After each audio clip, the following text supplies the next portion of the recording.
All right, welcome to GovCon Intelligence. We're reporting live from the North Carolina Military Business Center Summit here in Wilmington, North Carolina. And my guest today is Jackson Moore. Jackson, welcome to GovCon Intelligence. Welcome. It's a beautiful day here in Wilmington, North Carolina. It's been a great conference, so glad to be here. Thanks very much for being on the show. Wahoo wah, by the way. Wah, absolutely. Jackson Moore is a graduate of the University of Virginia undergrad, but graduated from Duke Law School, another ACC school, a rival, as I would say. In '95, he's been an attorney at Smith Anderson in Raleigh, North Carolina since 2001, focusing on government contracting, business dispute resolution. Smith Anderson has about 170 attorneys in Raleigh, just moved into a new building, I hear. Renovated some existing space, so That's it's terrific. great. Yeah. So growing firm. Yes. Your GovCon practice includes compliance, bid protest before the GAO, the SBA Office of Hearings and Appeals. We work on REAs, so here working with construction contractors, a lot of REAs involved in that. Sure. Also likely have claims in front of the Armed Forces Board of Appeals and CBCA. Also drafting agreements, subcontracts, joint ventures, teaming arrangements to comply with FAR and North Carolina laws. Are you primarily working on state laws with North Carolina? Or with We also work on public-private projects and infrastructure in the state of North Carolina and the Southeast. How's it looking here? There's a lot of stuff being built. There's a lot of need. There's a hospital that is going to be built in the Triangle area to deal with mental health. That's first for the state, and that's very exciting. We hope to be able to work on those opportunities for sure. That's great. That's fun to walk around and see a building that's built or a hospital and say, oh, I had a little part in that. Yeah, absolutely. That's very interesting. I want to have you on because you published an article recently about the use of AI, artificial intelligence, in government contracting, and specifically with the practice of law in government contracting. So I see these things on LinkedIn every once in a while. AI is going to get rid of these jobs. Coding is one of them. Yeah. Another one is lawyers and I see this sometimes with my clients. They look things up on AI ahead of time and they come to us and they say, oh, this is what Claude told me, or this is what ChatGPT told me. And I think, what is my role here now? Am I the lawyer or is ChatGPT the lawyer? So tell me a bit about how AI is being used in government contracting and specifically in the practice of government contracting legal services. Yeah, it's interesting, and I'm a big fan of these AI tools, if you know their limitations and what they can do. I think the primary challenge, Sam, with respect to these AI tools is they're not searching databases necessarily for information. They're language completion models, and they're not thinking the way that you and I are thinking. So if you go ahead and ask a legal question for your AI tool, it'll give you an answer, and it may look like a very good answer, but it may be spectacularly wrong. And one of the things that has come up in a lot of cases that have been published decisions, where you have parties, whether they're representing themselves or whether they are represented by lawyers, are presenting cases and arguments to the courts that are fictional, they're hallucinations. And parties are getting sanctioned, lawyers are getting sanctioned. There's a decision recently from the Sixth Circuit Court of Appeals that sanctioned a party tens of thousands of dollars because multiple fake cases were presented as real cases to the court. So there are risks there, and parties who are especially thinking about presenting information or arguments in bid protests or claims to the federal government, they really need to scrub their information, make sure that they are citing accurate stuff to the court. Otherwise, you may wind up in the same position as those parties in the Sixth Circuit being sanctioned by the court or the tribunal. So is this primarily companies that are representing themselves in front of the court as per se, or it's represented a by mix. attorneys as well? It's a mix, and part of it is the reason why lawyers are winding up getting sanctioned representing parties is they don't understand what the tool is doing, and it will give you an answer, and you just need to go back and check and make sure that the answer is accurate and the case exists, that the argument that's presented by the AI tool exists. So it's a mix of people who are pro se, no lawyers, and people who are represented by barred attorneys. Interesting. So you just need to be careful about that. There's a professor, I think in France of all places, who's been gathering, keeping track of all these instances where a court has pointed out or sanctioned somebody for citing to an hallucinated case. I think he's up to 1,200 published wow. decisions, mostly in the U.S. I think I saw Armed Services Board of Contract Appeals was very harsh Yes. against one of these representations and briefs in front of the ASPCA. Yeah, and it's the kind of thing, it's a blocking and tackling that you would expect a party, and especially an attorney, to be just checking, because if you're going to go ahead and present something to the board or the court or the agency or the GAO, you've got to make sure that it is accurate. If not, you're making a misrepresentation to the court. If you're not checking it, then you're just not doing the work that you just need to be doing as a baseline. So that's interesting because contractors use case law, yes, in front of the BCAs, they use it in front of SBA, OHA, GAO, but they also sometimes use case law when they're just corresponding with agencies, contracting officers. They say, you may have put this, say, let's give an example, limitations on subcontracting. You may be interpreting limitations on subcontracting this way, but there's also this case out of GAO or OHA that says this, and if the contractor is using AI for that, they may be getting those cases completely wrong, and that really kills their credibility as well. So you need this verification at multiple stages in the process. I think anytime you're going to tell a governmental agency, I should win because of X, or this case says X, you need to go back to the case and just make sure that A, the case exists, because a lot of these cases are instances where, again, the AI tool is designed to give you an answer. It's going to come up with an answer. It may give you a beautifully looking answer as far as cases and citations, but it doesn't exist. You just need to go back and make sure it exists, make sure it's correct, and then you can go ahead and proceed and present it to whoever you're speaking to. Because you lose credibility, you could be sanctioned. Yeah, I saw that all the time when I was counsel at the SBA. People would present arguments to me to try to intervene on a case, and they present cases, but it's not before a forum. It's not like I can sanction them, but it does hurt your credibility. And I think, oh, you're not serious about this, or you haven't really looked into this. Yeah, that's true. On the other side of it, there may be contractors that are using AI for maybe preparing their proposals or preparing for some sort of negotiation or litigation, and they're putting information into AI tools. It could be specialized AI tools, or it could be the Claude or ChatGPT consumer-based tools that everybody has access to.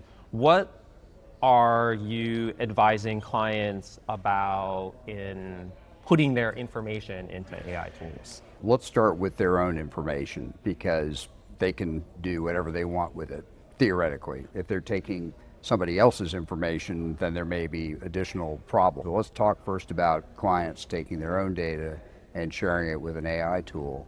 I think the first thing that clients need to be looking at before they share anything with the AI tool is, if this gets publicly released or is used by the AI tool, do I care?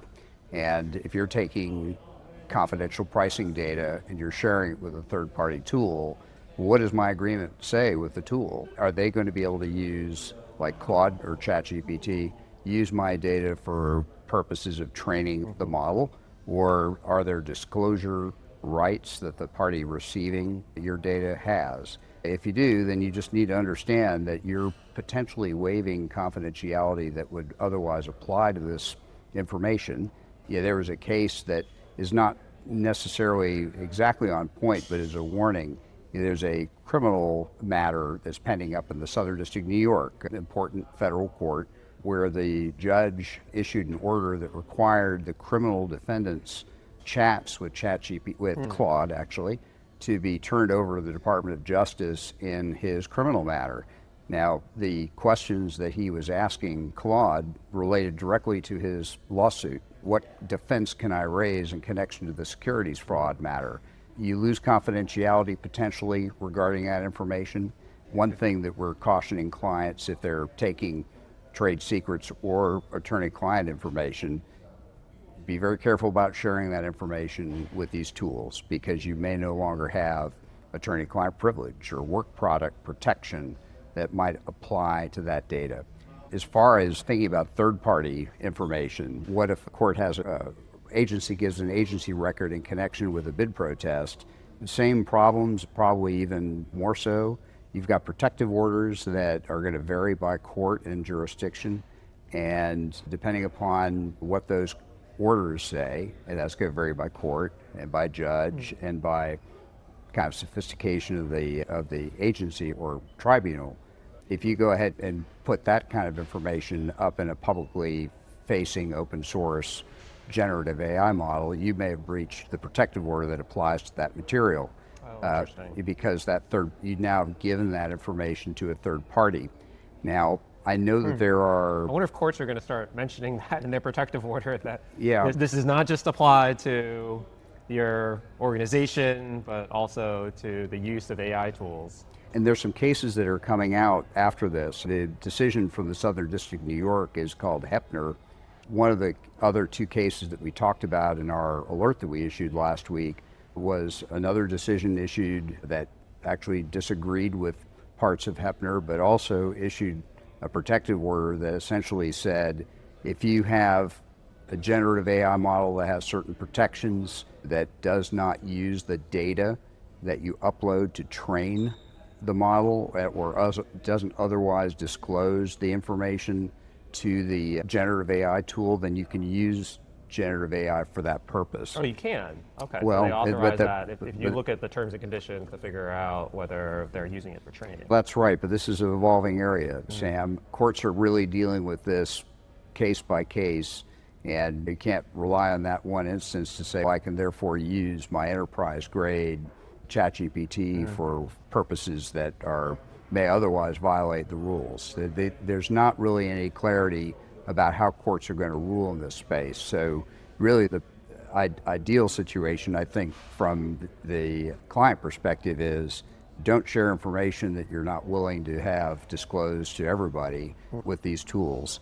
But the protective order issue, again, it's fairly new, it's evolving, and parties just need to be very careful about making sure they understand what the rule is that applies to their case, their protest, their appeal, and so on. I know in litigation there was time, you and I have been practicing law for long enough that we realized, oh, we should start asking in discovery for text messages and asking for social media posts. What have you put on LinkedIn? Sure. Is it now at the point that people are asking, what have you put into ChatGPT? What have you put into Claude? I think the short answer is yes. And if you're in a lawsuit where that kind of discovery is going to be exchanged, courts and parties are going to have to figure out, is there any line drawing to make? The court in Heppner, that criminal case I talked about earlier, talked about the fact that the criminal defendant, the party who had to turn over all of his Claude exchanges, they had to, no lawyer said you could do this. Nobody advised a lawyer. His lawyer did not advise him to do this. He just did it on his own. Whether or not that means that if your attorney is advising you regarding these tools, that's going to protect things, whether that can become work products under those circumstances, again, not very clear. I don't think I would rely on that line of reasoning if they're using a publicly facing open source generative AI product, okay? Because again, that would be an odd move for a lawyer to make. Say, don't call me with your question. Instead, put it into ChatGPT. I'm putting aside the hallucinations. Look, I understand why people would want to use these tools. It summarizes a lot of data very quickly. It's like me before I go to the doctor. I'm going to Google my symptoms and see what ailments may I have, and then talk with the expert about those things and try to get feedback. The problem with, or the challenge with, well, my lawyer said that I could, if your privacy policy or terms and conditions with that generative AI model, which is also a problem that the Heppner court raised. So you can go ahead and take this data, Claude can. They can take the inputs that you send Claude, and then Claude can take the outputs that it gives you, and it could disclose it to third parties if it wished. It could disclose it to a government agency. It could use it to train its models. And again, the Heppner court said you didn't have any expectation over confidentiality over this information because your terms and conditions said Claude, again, translating a little bit, could pretty much do whatever it wished with the information. That's a slight overstatement. you didn't have any confidentiality expectation over the info. And a lot of people get going with these tools and they're not reading the terms and conditions. They're not considering second and third order risks that flow out from use. And one reason why we wanted to alert clients is that just like I might ask Google or ChatGPT, tell me what ails me, here are my symptoms, clients are going to want to ask these tools questions to try to get legal answers. And yeah, you can expect that in discovery, if there is a later dispute, that those searches are at risk of being disclosed. It is a bit higher stakes than asking them, oh, what's a strange thing on my hand, which it's sometimes they get wrong as well. It's going to tell you, Yeah. oh, you might have a 0.1% chance of having cancer, and then you go to a doctor and say, no, it's nothing. It's just a blemish. Don't worry about it. That's true. And one kind of distinguishing feature, if you're going to use these models, I mean, go ahead and take them to your attorney and get advice from somebody who is expert in the jurisdiction and in the area of law where you're practicing. The challenge with a lot of these models is it's searching extremely broad area of data to try to assemble an answer. It is not looking at a legal library. It's not looking at if you're in North Carolina, where we're sitting, it's not looking at North Carolina law. So you're not really sure exactly what it's using to assemble the answer. Again, it's not really researching because that's not really what these tools do. Yeah, it's as you mentioned, Googling something, it doesn't have the specialized knowledge. I saw Steve Coprince put something out on Substack and LinkedIn this week of here are the areas that ChatGPT or Claude would be most likely to get wrong in government contracting. It's those sort of things. It's the detail. The other part of it is because it's searching on a broad base of information, it doesn't necessarily know what the most recent information is. So That's right. Thresholds change all the time. That's We right. were just talking in our session about SBA's new recertification rule or the FAR overhaul. It's probably not going to give you great information on the FAR overhaul because the information from that is just in the last 6 months. Whereas it might have lots of information about the legacy FAR. It's not going to have the most up-to-date information. So that may be a reason as well to be suspicious of what you're getting from AI. Yeah, because it's a language prediction machine. Again, that's oversimplification, but it's trying to figure out and building an answer what the most likely next word would be. And if you have,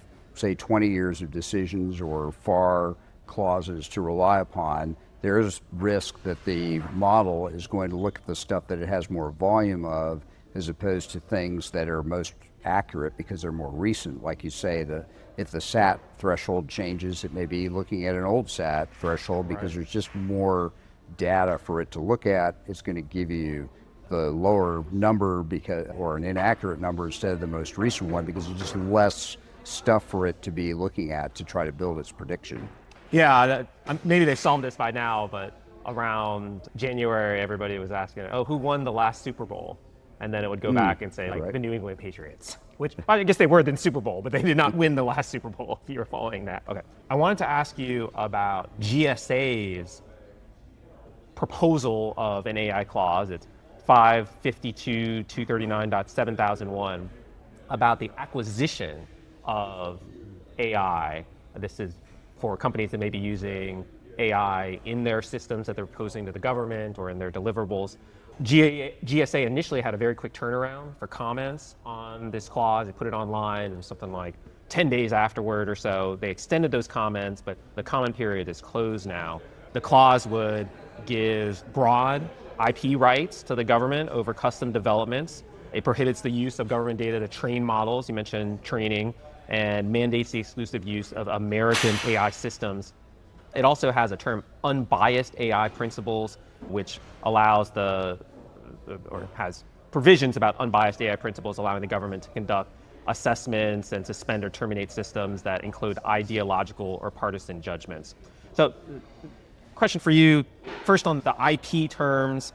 This would prohibit contractors from using government data to train their commercial models and grant the government full ownership over custom developments. Was that surprising to you as far as IP terms? And what do you foresee companies trying to push back on that? Is that going to push companies out of the market because they're uncomfortable giving up so much IP to the government through that GSA clause? I guess on the one hand, if the government data that's being utilized is already we'll just say public information, right? Because there's plenty of data that's published or issued by the census, for example. Are there no boundaries on what is considered to be use of government data for purposes of training under this clause or not? I don't know if we have good boundaries for that. I do think as it relates to the government's ownership on custom developments, if you think about some of the data rights that exist benefiting the government in connection with work that is being performed that is paid for by government money, you have certain data rights. You need to start making,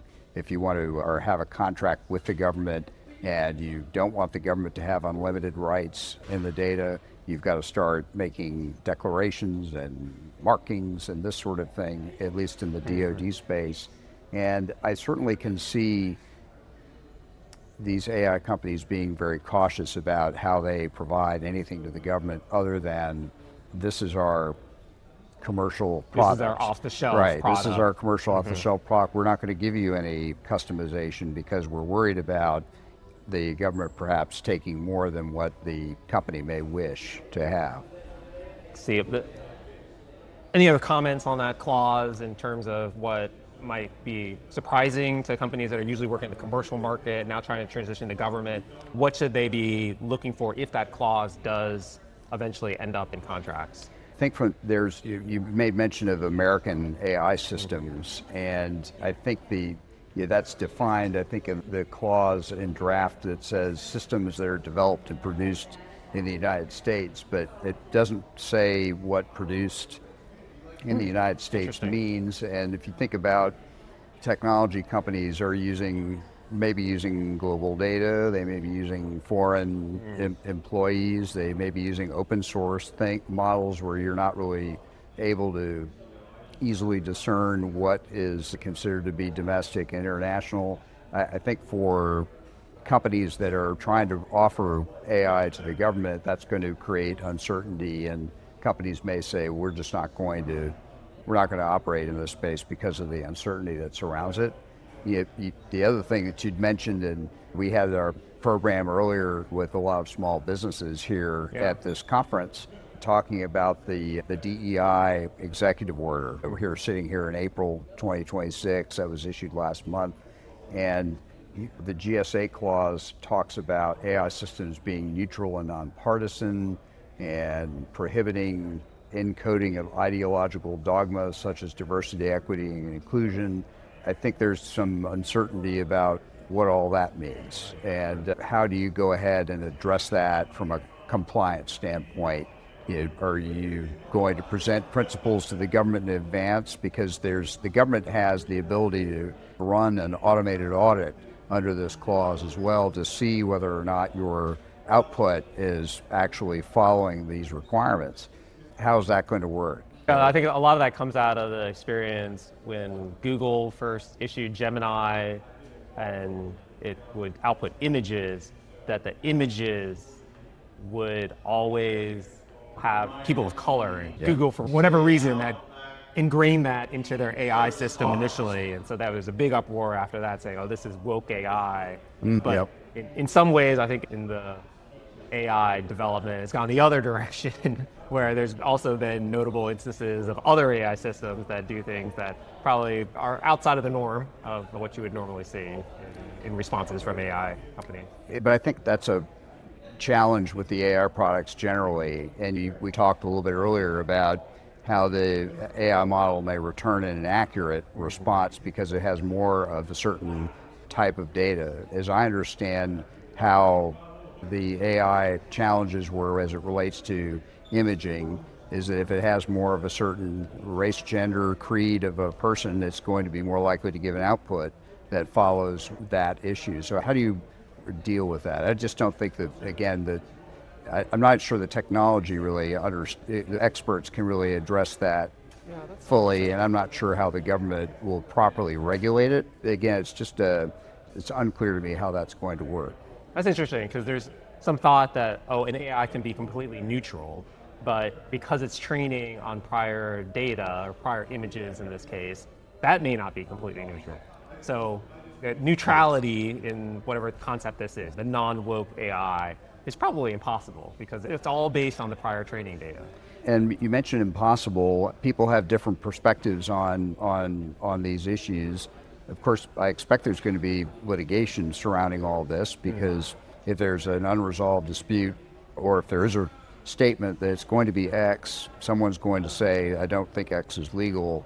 And now the courts are going to have to understand these models a lot better than they do overall to try to provide decisions on whether this clause is going to be enforceable as is. What does it mean to have a neutral AI model? Is that somehow implicating the First Amendment? Because now you're really basically telling people your content has to be this.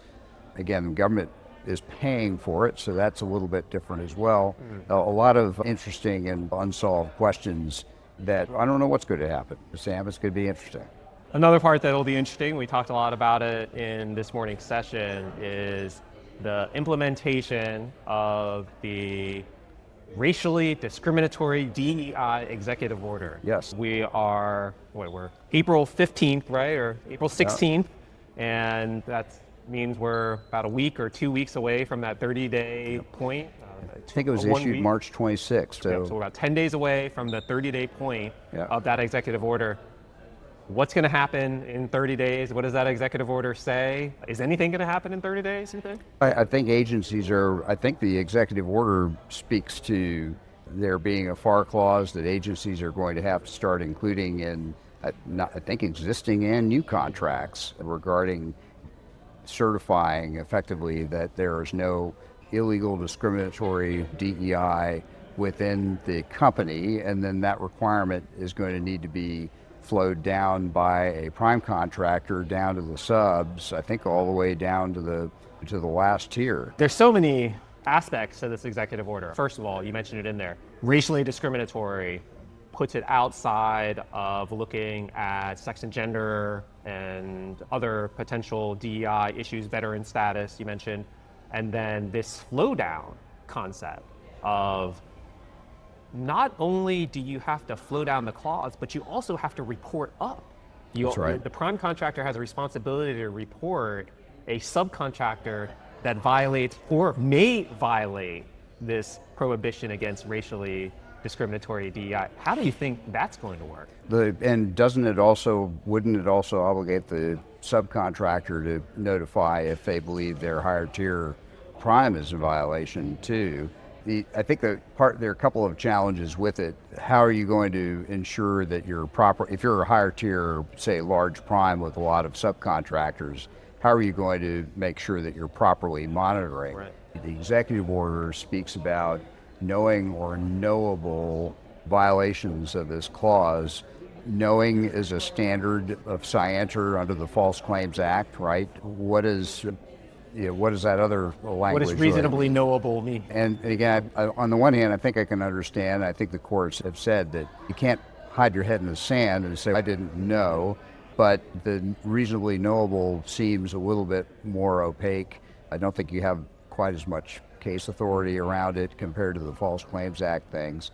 I think part of the issues that have come up with respect to the executive order is that it's using the False Claims Act as an enforcement mechanism. And admittedly, you could do that with a wide variety of provisions that are in the FAR, but the kind of direct statement that the Department of Justice is going to have this kind of almost as a point of emphasis is going to be, we'll have to see what that looks like. So that opens up a number of different avenues. One is treble damages, you mentioned that. Right. And when you're talking about values of multiple contracts, that could be a lot of money. You're talking about millions or billions of dollars. And then the other is key TAM cases, too. That's right. That you could bring in, you can file as a whistleblower or a key TAM case. So you may be looking, as a federal contractor, at all your former disgruntled employees that may be raising their hand and saying, hey, you had a DEI program while I was there and you should have to pay for that. Yeah. And a big industry soon. And then attorney's fees possibly, and then you have an administrative penalty that's per violation. And is that going to be for every invoice that winds up getting submitted when allegedly this clause has been violated? Who knows? We'll have to see what that looks like.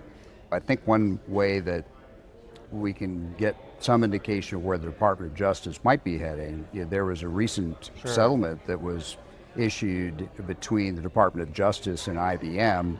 IBM agreed that it was going to pay $17 million. Of course, it admitted no liability, which is very common in these agreements, denied any wrongdoing, but the government stated in some of the provisions of the settlement agreement what it believed was wrong, and there may be some guidance in that settlement agreement to try to get some understanding of where the Department of Justice might be heading when they're interpreting this DEI clause when it ultimately gets issued. Again. When the EO first came out, there was talk in the legal community of this materiality would be difficult to prove in court, even though it says it in the executive order. But really, if you performed on the contract, how material was the racially discriminatory DEI really to performing on the contract? But then, of course, you have IBM settling for $17 million. That's not a small sum. A quote from the Acting Attorney General Todd Blanche: "Racial discrimination is illegal and government contractors cannot evade the law by repackaging it as DEI. The department launched a civil rights fraud initiative to root out this misconduct, hold offenders accountable, and end this practice for good."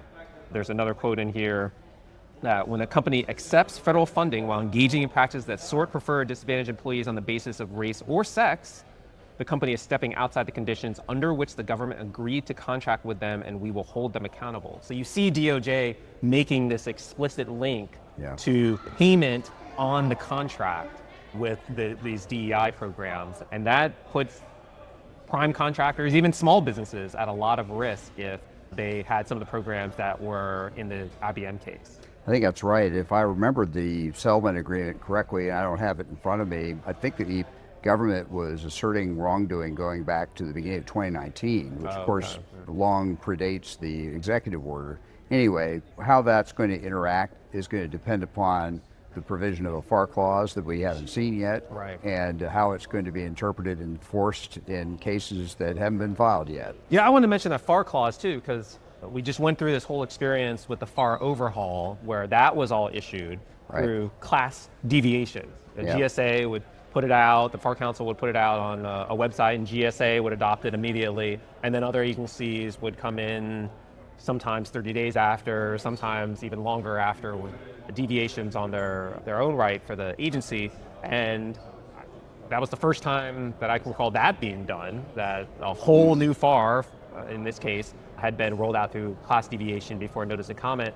And now you have it in this, rolling out this executive order. The executive order specifically tells the FAR Council to implement this within 60 days through class deviation. So you don't usually see class deviations coming up in executive order, but this seems like this is going to be the new normal. If you can get a FAR clause done in 60 days, why wouldn't you try and do that? But that does put pressure on your clients, on industry, to shift very quickly. Yeah, no, I think that's right. And I haven't read, we'll have to see what the additional background that winds up being submitted in connection with the clause itself when it winds up getting issued.